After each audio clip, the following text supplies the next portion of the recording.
اسی وجہ سے ابن سیاد حضور علیہ الصلوۃ والسلام کے مرتبہ رسالت کو صحیح نہیں سمجھ سکا۔ اس نے جو کچھ دیکھا، اب دیکھیں یہ بتا رہے ہیں کہ اس نے اصل میں کیا دیکھا، اور اس کی جو انٹرپریٹیشن تھی وہ کیسے غلط ہوئی۔ اس نے جو کچھ دیکھا وہ یہ تھا کہ حضور علیہ الصلوۃ والسلام غیب کے قاصد ہیں، اور اس کی غیب کی روشناسی اپنی ہی حد تک تھی یا ان اجنہ کی حد تک تھی، یعنی ان جنات کی حد تک تھی جو اس کے دوست یا استاد تھے۔ وہ ملائکہ کی سرگرمیوں کا مشاہدہ کر سکتا تھا، بس یہیں تک اس کے فن کی رسائی تھی۔ جب اس نے حضور علیہ الصلوۃ والسلام کو سمجھنے کی کوشش کی تو معرفت الہی حاصل نہ ہونے کی وجہ سے حضور علیہ الصلوۃ والسلام کو غیب کا رسول قرار دے دیا، یعنی انفارمیشن نامکمل تھی تو انٹرپریٹیشن غلط ہو گئی۔ اس کی غیب بینی صرف اس حد تک تھی کہ حضور علیہ الصلوۃ والسلام ایک امی قوم میں پیدا ہوئے ہیں، اور ان کے معجزات کا مظاہرہ امی قوم میں ہوا۔ اس فکر کے تحت اس نے حضور علیہ الصلوۃ والسلام کو امیوں کا رسول کہا۔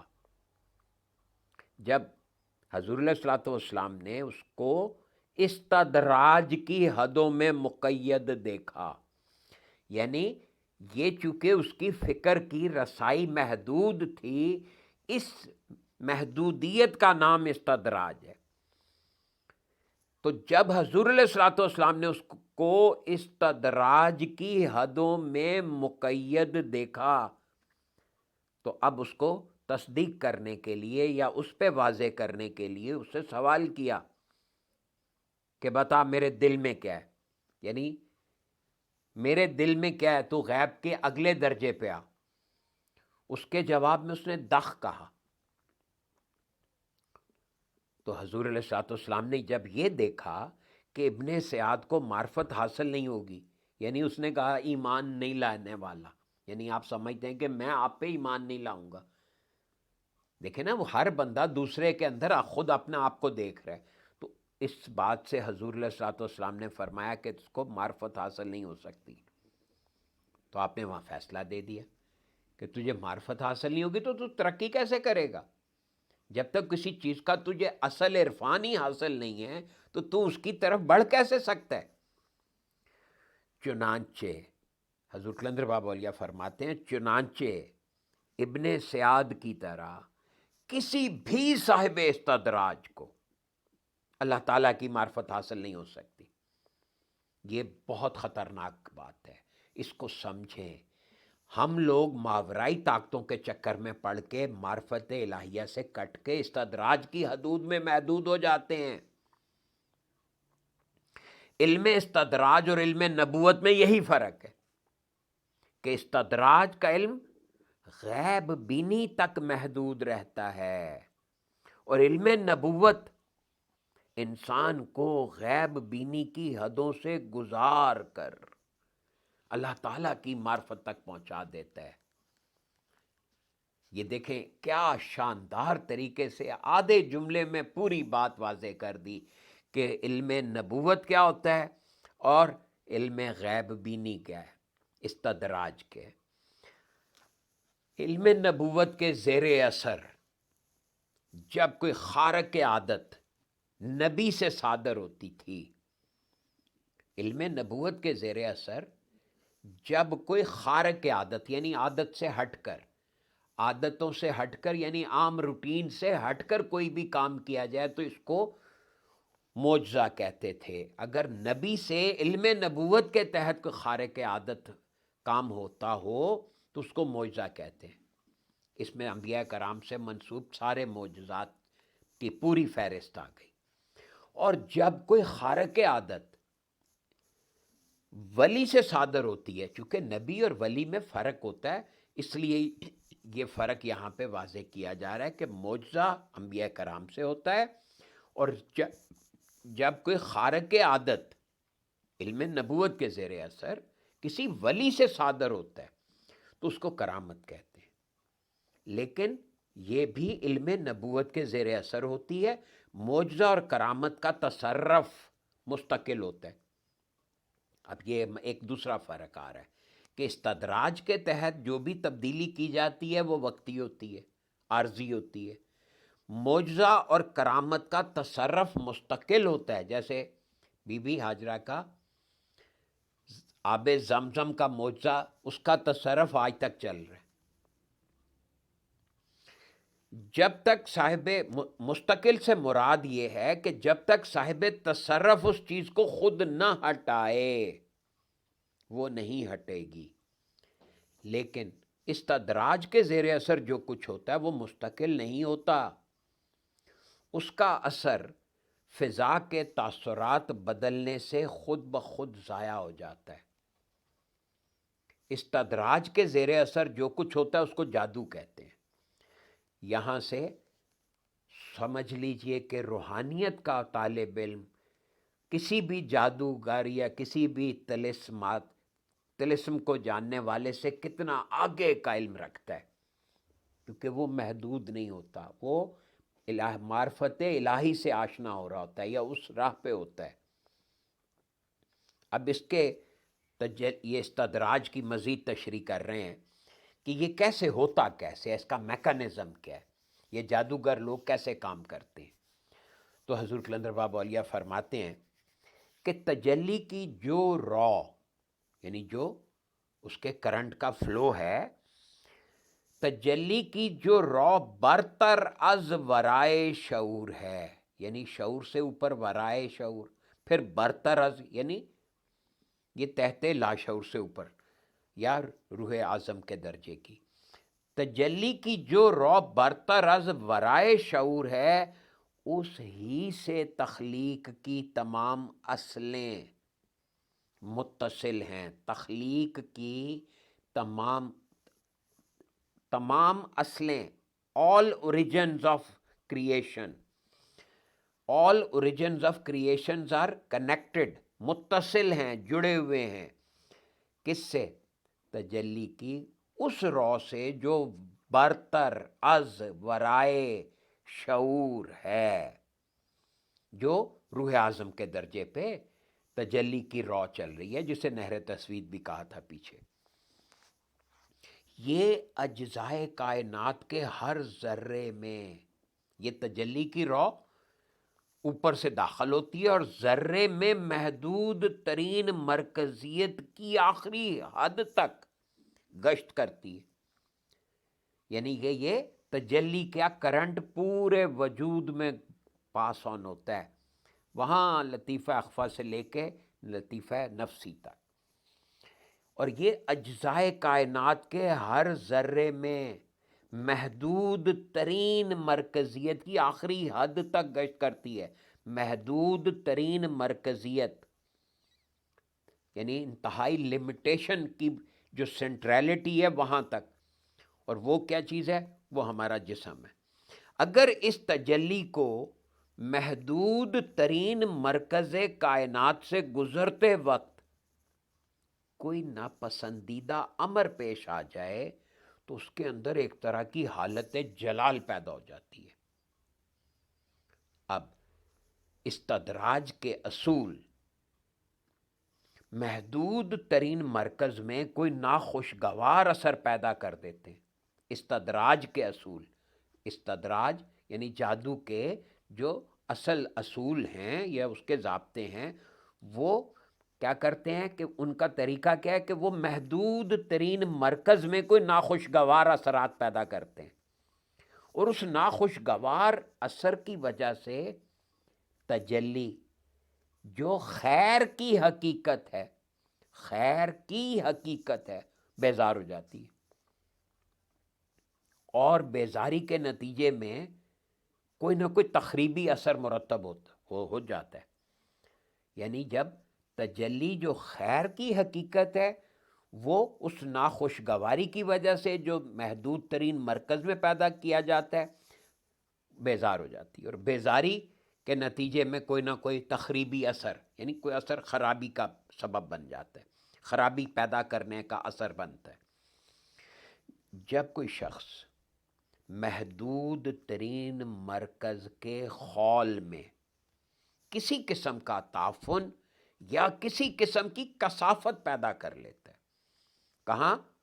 محدود ترین مرکز کے خول میں کیا کرتا ہے؟ تعفن اور کثافت پیدا کرتا ہے، تو اس کی قوتیں تخریب اور شکست اور ریخت پر قابو پا جاتی ہیں، تو اس کی قوتیں اب خرابی کی قوتیں بن جاتی ہیں، توڑ پھوڑ کی قوتیں بن جاتی ہیں۔ اب وہ تعمیر اور تخلیق کی قوتیں نہیں رہتی۔ وہ صرف اس لیے، ایسا کیوں ہوتا ہے؟ کیونکہ تجلی نے بے رخی اختیار کر لی، خیر ختم ہو گیا نا، اور اس کی بے رخی سے خیر کی تاثیرات معطل ہو گئیں۔ اب یہ ہے سارا محدود ترین مرکز کا خول انسانی جسم ہے، یعنی انسانی جسم یہ اصل میں خول ہے، کس چیز کا؟ اس محدود ترین مرکز کا۔ اب اس کی شرح تھوڑی سی اور سن لیجئے۔ مثلا سادھو اپنے محدود ترین مرکز کے خول یعنی جسم پر راکھ مل کر جلدی مسامات کو بالکل بند کر لیتے ہیں، چنانچہ ان کے جسم کی اندرونی روشنیاں، جن کو زندگی کا قوام کہنا چاہیے، کثیف ہو کر رقیق بن جاتی ہیں۔ کثافت آ جاتی ہے تو وہ پانی کی طرح پتلی ہو جاتی ہیں، بہنا شروع ہو جاتی ہیں، اور یہی تعفن کسی دوسرے جسم یا اجسام کے محدود ترین مرکزوں کی طرف بہنے لگتا ہے، وہاں اپنی تاثیریں پیدا کر دیتا ہے، جس سے وہ جسم یا اجسام بھی تخریبی سرگرمیوں میں مبتلا ہو جاتے ہیں۔ یہ ہے سارا جادو کا اصل طریقہ واردات، کہ جادو کیسے ہوتا ہے، تخریبی سرگرمیوں پہ کس طرح سے قابو پایا جاتا ہے اور کس طرح سے یہ کیا جاتا ہے۔